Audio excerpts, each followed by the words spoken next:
پیارے بچوں من کے سچوں، پیارے بچوں من کے سچوں، دوڑ کے آؤ تال ملاؤ، لفظوں کا گلدستہ لے کر ان کو توڑو، پھر سے جوڑو، جملے چند بنا دو، ان جملوں میں رنگ ملا کر منظر کچھ دکھلا دو، اپنے ذہن میں بکھرے بیجوں کو خود دے دو۔ السلام علیکم، میرا نام انیسہ فاروقی ہے اور آج میں آپ کو رانی کی ایک اور کہانی سناؤں گی۔ میری کہانی کا نام ہے آم کا باغ۔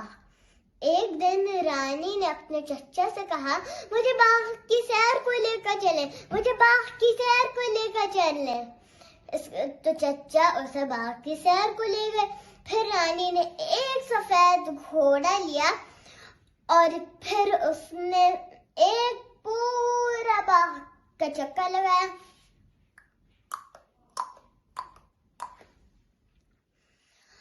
اور باغ میں آم کے اونچے اونچے پیڑ بھی تھے اور مرغیاں گندم کا دانہ بھی کھا رہی تھی، کٹ کٹ کٹ کٹ۔ پھر رانی نے اپنے چچا سے پوچھ کر کچھ آم نکالے۔